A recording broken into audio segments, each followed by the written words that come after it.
които се опитвате да преминете през границата, спрете! И ми кажете защо сте тук.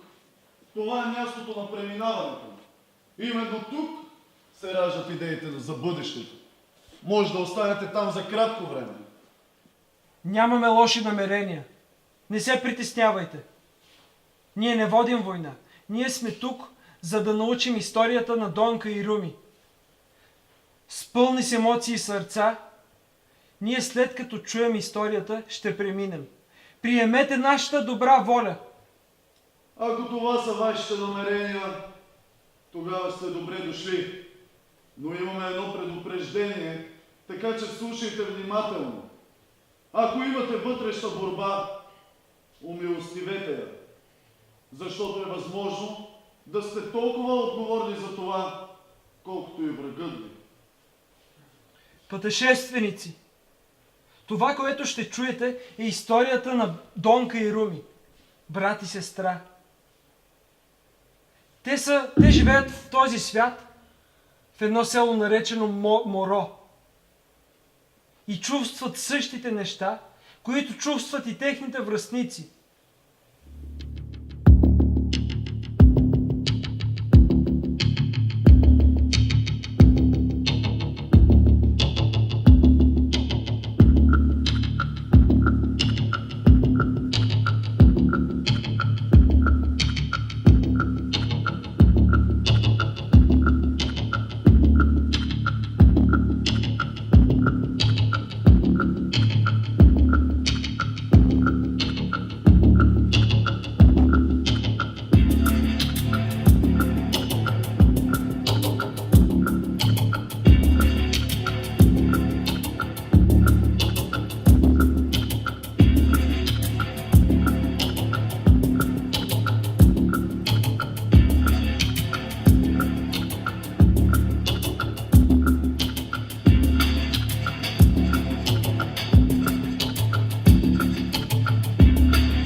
Не си ли уморен от всичко това? От кое? Да стоиш тук. Къде другаде трябва да стоя? Някъде другаде да правиш нещо по-полезно. Например, Не знам, да учиш, да се развиваш. интересуваме голяма ми работа. На мен тук ми е добре. На мен не! Търси си твоя бе, сестрице. Аз не мога да ти помогна. Откъде си толкова сигурен? Не искаш ли да узнаеш какво има извън нашето село? Нищо хубаво. Отвори прозореца и ми кажи какво виждаш през него. Виждам хубави и лоши гледки. Съседите, които се карат, които гледат телевизия, големите сгради, хората, буклука. Гледаш, но не виждаш. А каква е разликата? Гледането е като да създадеш. Както създаваме песен на песните. Но ние вече не гледаме. Защото ако прогледнем, ще бъдем прекалено ядосани. И ще искаме да променим всичко около нас. А ти какво искаш да направиш, сестра ми? Искам да бъде различно.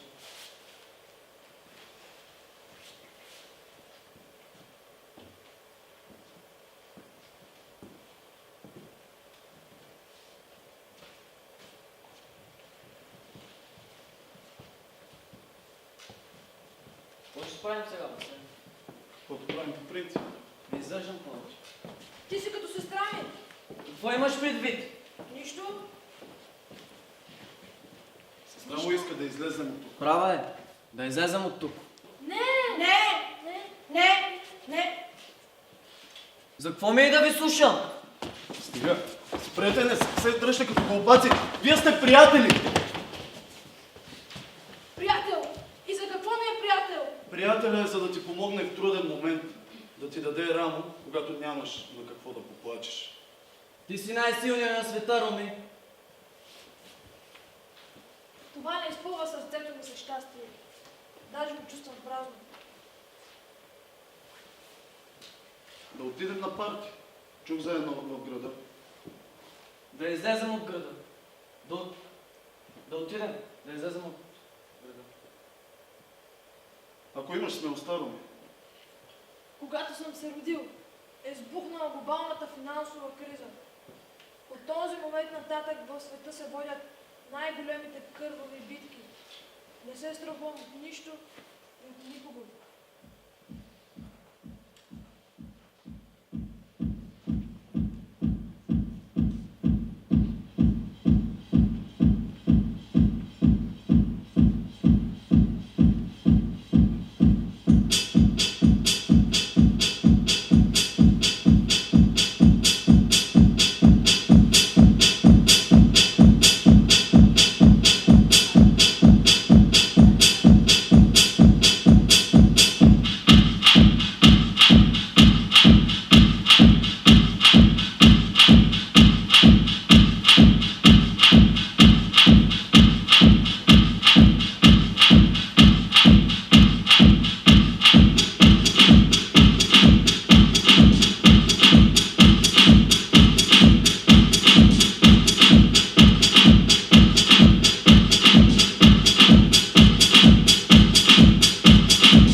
Да бъдеш дискриминиран, да не си приет, да си полуциганин,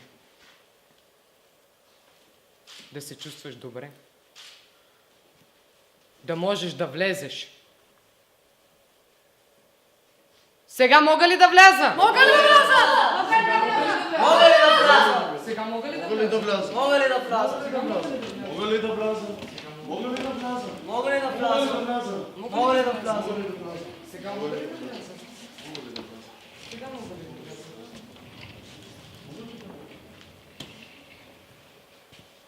Братко, видя ли, че успешно преминахме през границата? Не познавам никого. Сами сме. Какъв е този свят? От кой е населен? Аз родена съм, когато топлината на земята не ни е карала да се потим все още. След като родителите ми са ме пожелали. Родена съм, когато никой не го е очаквал. И баща ми от София е търчал с колата, с усилена до край музика. По тъмния път на моята тъмна България, за да дойде да види кафяво зелените ми очи. Аз родена съм през юни и съм първородна. Когато се ражда човек, се променя идеята за света, чрез хората, които ще обичаме. Не помня нищо за себе си до 3 годишна. След това си спомням всеки ми. Ръцете ми, цветът на кожата ми, тънките ми коси и усмивката на майка ми, която сияе бяла и сигурна. Спомням си, че бях запаметила съдържанието на малка книжка, която разказва за неразбраните врани и за връбчета съветници, за ароматни череши, за обиколени от капани от избори. Колко си готов да рискуваш, за да спечелиш своето желание? Родила съм се и много бързо съм започнала да ходя. Родила съм се и съм яла мравки и баболечки. Родила съм се и никой не е могъл да ме спре. Не се спирам дори пред смъртта. Дори когато ми предложат мекица, за да почетат онези, които ги няма, за тези, които отиват към светлината, без да останат гладни. Гладът е дупка. Дупка, която запълвам с салатни супи, защото вече не ям пържени картофки с сирене. Аз, когато съм се родил, Симеон II е спечелил изборите в България. Бил съм такова създание, когато се видях на видео, видях, че съм бил идеалното дете. Бил съм всичко онова, което някой може да очаква от едно дете. Една дебела краставичка, която майка ми и татко ми са обожавали. Не бих го казал сега за себе си, нали? Раждаме се в една форма, после заемаме друга, след това друга и после отново друга, без да се налага да обясняваме нищо на никого. Не бихме го казали, нали? Мога да го кажа, нали? Да давам обяснения. Нямам нужда да ви обяснявам нищо.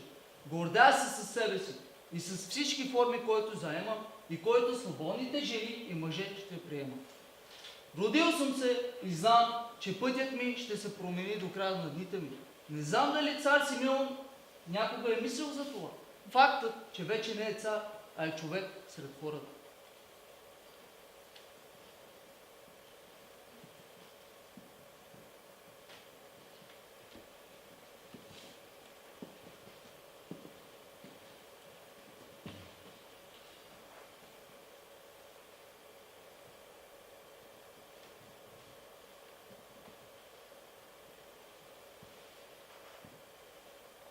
А ти какъв човек искаш да станеш?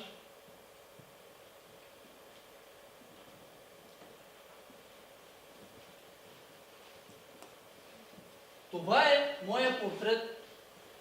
Направих го, когато бях дете.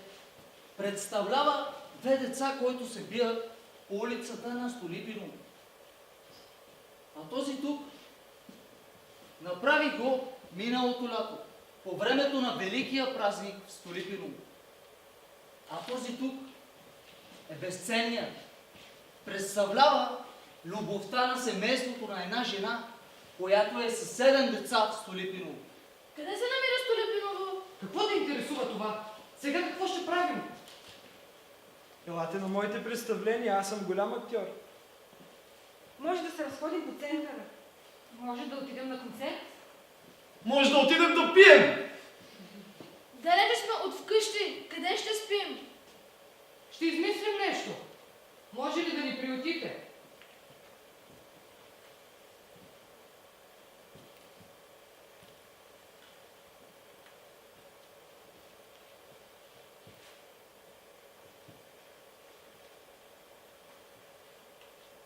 Можеш ли да се справиш далеч от своя свят? Да разбереш нашите езици, нашите традиции? Можеш ли да оцелееш далеч от твоя вътрешен уют? Откъде си? От кой град си? На кого принадлежиш? Аз! Родена съм на ръба на една граница. Родена съм и в кръвта ми текат цели хилядолетия, воюващи вечно. Аз съм буря и виелица, сурова зима и лятна жега. Цялата следа е изписана на лицето ми. Аз съм наполовина и вътре в границата е моят танц. Танцуването е пътят, който познавам. Пеенето е пътят, който познавам. Разказът е пътят, който познавам. Промяната е пътят, който познавам. Играта е пътят, който познавам. Познавам много начини за преодоляване на границата. А вие колко познавате?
17 юни 2001 година.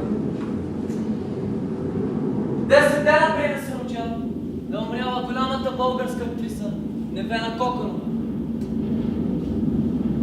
Една година по-късно семейството ми е живяло в Тракия и са организирали един голям, незабравим рожден ден. Казвам, че гласът ми е бил мек като куприна и цвета на кожата ми е била бронзов. И затова съм омакьосан на всяка жена. Аз съм Силва и за това дете все още ще се говори. Колко бих искал да оставя една следа, колко бих искал това, което знам за себе си, мисля за себе си, чувствам за себе си, да мине през кожата ви и да бъде светлина.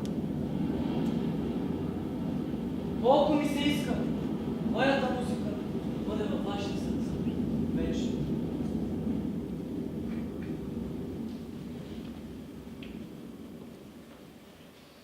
Хареса ли ти, брат ми? Беше силно, сестра ми. Различно от обичайното. Не мисля, че съм бил толкова на висота. Така е, но страхът не трябва да ни спира. Грешах. Хубаво е да излезем от нашите граници. Искам да се науча да гледам без предразсъдици. Искам да освободя сърцето си от страха. Вече си свободен, братко. След 15 години, когато погледнем назад, ще видим, че нашето малко село Моро е по-близо до големият град. Вече не сме аз, а сме ние.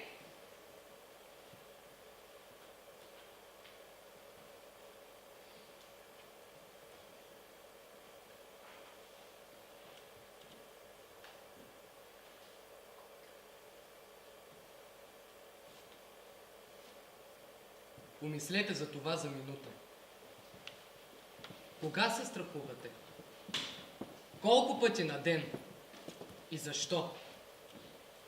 Не е лесен този въпрос. Трябва да призная. Не е абстрактен обаче. Отговорът не може да бъде даден бързо. Страхувам се от паяци и приключваме до там. Страхувам се от тъмнината. Страхувам се от дявола. Страхувам се от земетресения. Страхувам се от това, че нещо може да ми се случи. Така по принцип и ме ликвидирате. Не, помислете, не искам да знам какво ви плаши. Аз бих искала да знам кога, в кой точно момент започвате да изпитвате чувство на несигурност в себе си. Ние бихме искали да знаем кога чувствате, че сте се изгубили. Аз бих искала да знам кога се чувствате изправени пред една въображаема опасност. Ние бихме искали да знаем кога го чувствате изправени пред една истинска опасност. Изплашихме ли ви? Разстроихме ли ви изведнъж? Изненадахме ли ви? Не трябва, не. Вижте, ако се изплашите сега, то е заради нещо, което сте си представили. Нещо, което не е реално. Може би думата страх е твърде голяма. Може би нашата е срамежливост. Прекалено е да се каже, че се страхувате. Да, убедена съм, че страхът не е точната дума в този момент. Защото когато човек се страхува, първото нещо, което прави, е да избяга, да се скрие и да се защити.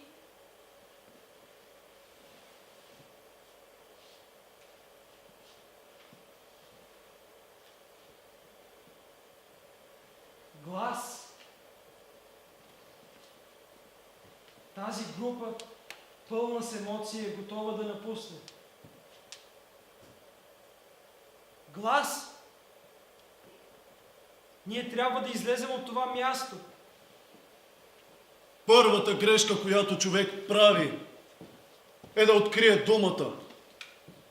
Когато не разбираме, говорим, защото се страхуваме. Това е нашият първоначален рефлекс, защото не можем да преминем границите на тялото си, защото сме ограничени в своите мисли. Ще излезем от пустинята ни. Ще напуснем границите. Няма да сме добри ученици, а ще приемем нещо много двусмислено. ще присъстваме в себе си, защото истината е нестабилна. Ще изговаряме всичко като музика и ще назоваваме другите, сякаш искаме да литнат птици. Винаги имаме правото да изберем да прекрачим прага на ада и не рая.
Marcel!